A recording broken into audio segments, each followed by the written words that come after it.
Hi everyone, I'm going to do a review of the new Player of the Week selection. I'll get right into it. As always, I'll start on the lowest rated player. We've got Badia, another 4-star goalkeeper. This guy, defensive goalie, good selection of goalie skills. Awareness is decent, good shot stopping ability. Yeah, you got 88 for reflexes and parrying, so he's going to keep them out and he's going to parry the ball away pretty far. But your concern with this guy is his catching is not the best, so he's not going to hold on to much. But more importantly, the reach at only 80, jumping only 78, and he's 5'11", 182 centimeters. He's not a big goalie.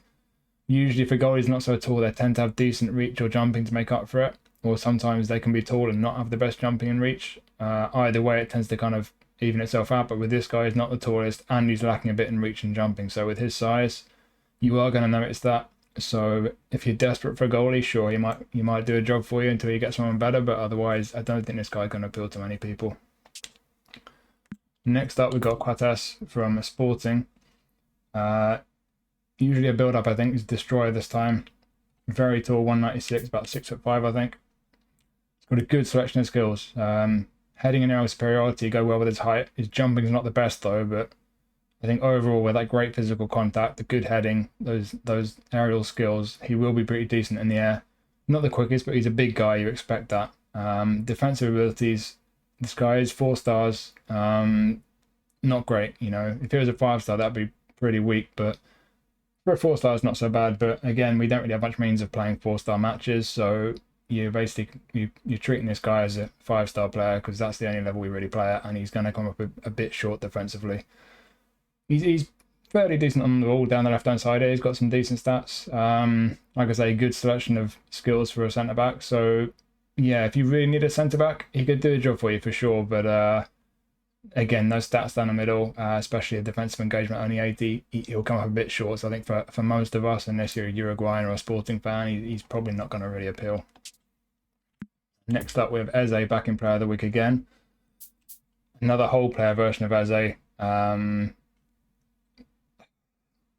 Not as good as the previous one. 93, I think the last one was. This one's 91. And again, with the whole player who basically can't defend, you're going to be using him as an attack midfielder or maybe wide left. Lots of dribbly skills if you like your dribbling and your tricks and stuff.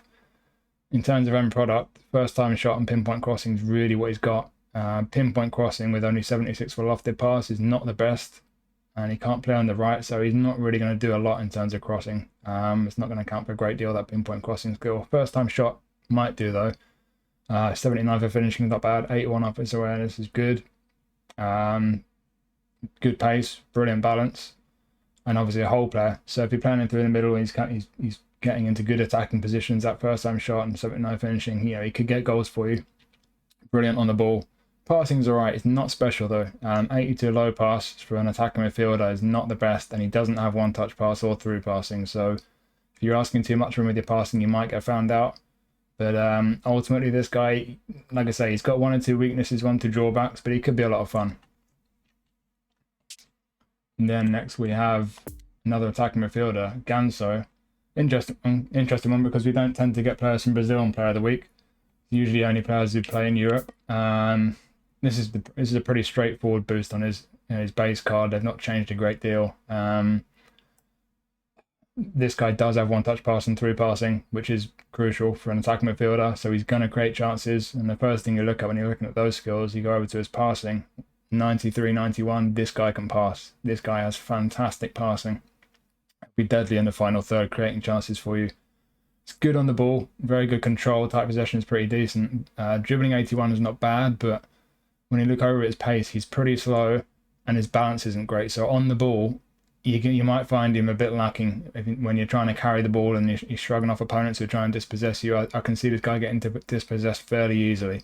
You're going to need to release the ball fairly quick, but he does have one-touch pass and through passing. 76 finishing, 81 goal. He could have some decent shots coming from him. Ultimately, you look at his classic number 10 play style, offensive awareness not so great, and he lacks pace. He's not going to be the most mobile. He's not going to be, making loads of attacking runs into great positions. He's going to really loiter around in that number 10 area. And And like I say, with the lack of pace and mobility, you might really notice that. I think you will really notice that with this guy, but depends how you like to play. If that doesn't bother you so much and you're mainly interested in his end product, again, with the one-touch pass, the through passing, and that fantastic passing ability there, he could really create some goals for you, produce some deadly passes. Estupinian, left back. Interesting one. He's got interception and fighting spirit. Those are the two defensive skills he's got. He's got a few decent ones on the ball. Good pace, very good stamina. Balance and physical contact are okay. Defensive stats are okay. And then down the left here, I would say he's a bit lacking on the ball. You know, his passing is not great. Control and dribbling, certainly tight possession. He's a bit lacking on the ball. So for me, this guy, he does have good pace and energy, and that's very important for a fullback. But if his defensives aren't great, and they're not the worst, but they're kind of just okay, you're looking for him to be at least decent down the left, and he's really not. He's really a bit lacking. So ultimately for me, for a 5-star, 92 rated left back, he's not someone I'd be hoping to sign. If you're only really bothered about the pace and just being okay defensively, sure, he might do a job for you, but he is a bit lacking. He does have weaknesses there, so he's not the best left back. He could be an option if you really need a left back, but he's on the ball, like I say, down that left column. Does concern me. And next, the guy I spanned, Doku. This guy is all about dribbling. They have given him first-time shot, so he's got a bit of end product now. And they made him a whole player. Right midfield, he can play down the right or down the left. His whole player play style will only be active if you're playing right midfield, because he's not active as a wide forward.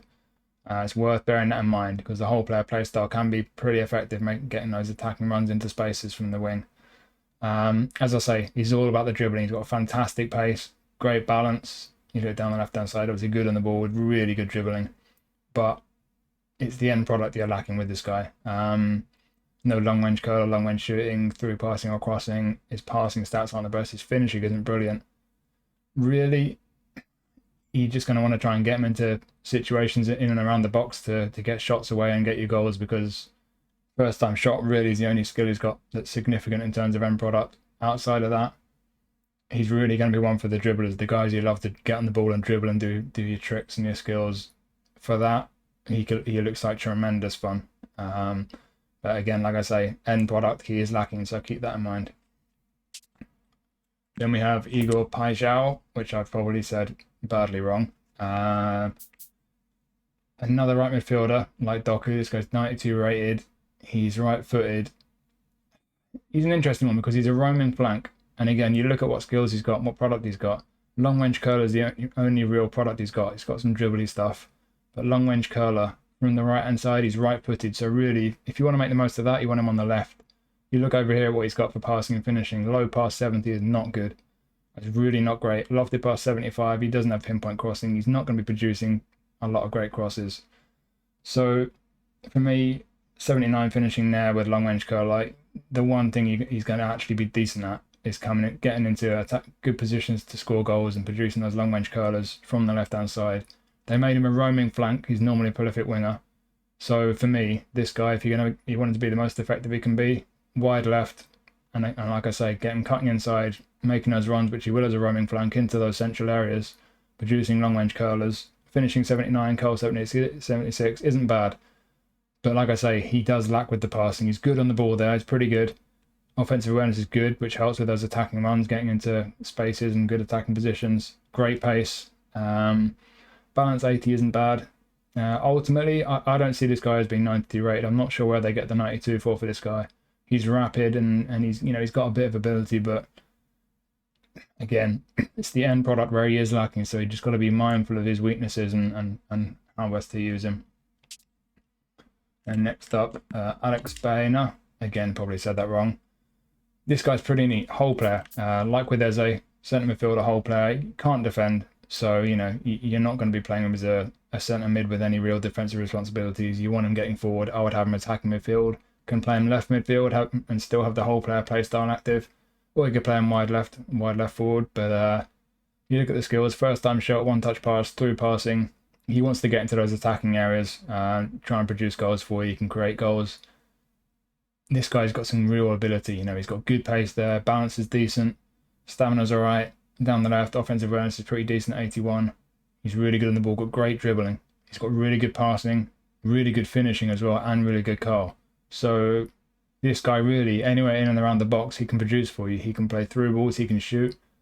He's got acrobatic finishing as well, so he's not a big or physical guy, but you know, he could get some goals for you with acrobatic finishes. But really with this guy, attacking midfielder who's going to get into good positions and he's going to produce for you. Like I say, loads of ability. You compare him to some of the players in this pack, like Eze at 91 and Paixao, who I've again probably pronounced completely wrong, 92 rated. This guy's the same rating as Paixao, but he's got so much more ability for me, so much more effective as a whole player playing through the middle. I'd really like to pick this card up. I like him. Then we've got Bremer from Juventus. Normally an extra front man, so the first thing I look at here, they made him a destroyer. That pleases me because I don't like my centre backs to wander away from their position too much. I want them staying back, so a destroyer will be much better positionally than an extra front man. Decent selection of skills for a centre back. He doesn't have the whole lot. He doesn't have blocker, for example, but some decent ones in there. You look at his stats, he's decent in the air. He's got decent pace for a centre back, not brilliant, but decent. Down the middle, bit of a mix, you know. Defensive awareness 83 for a 93 rated centre back. I'd like that to be higher. I don't think that's high enough. Tackling and aggression are fine. Defensive engagement 81 is not great.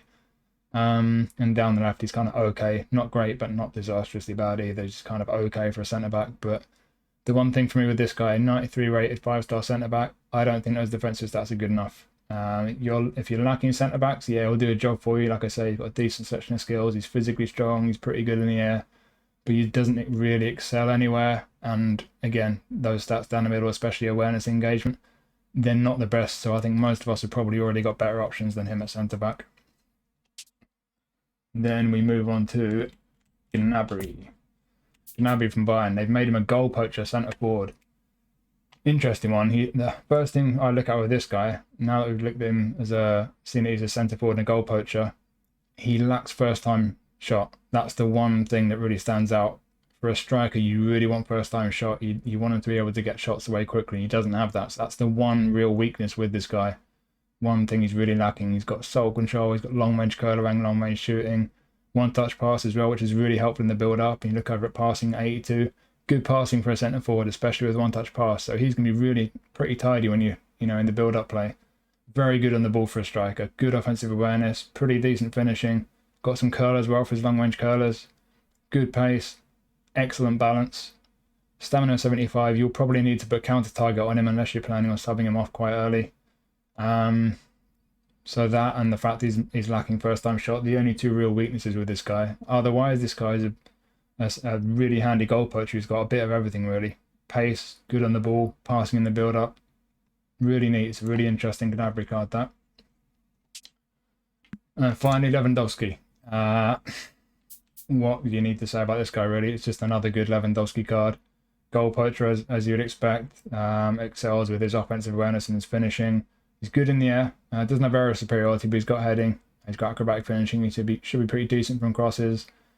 Apart from his ball control, you know, he's a bit lacking with his dribbling and tight possession. He is a bit lacking with his speed. Balance isn't brilliant. Physical contact's decent though.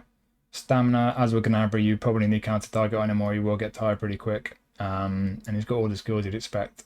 Nothing really stands out about him compared to the other versions of Lewandowski we've had.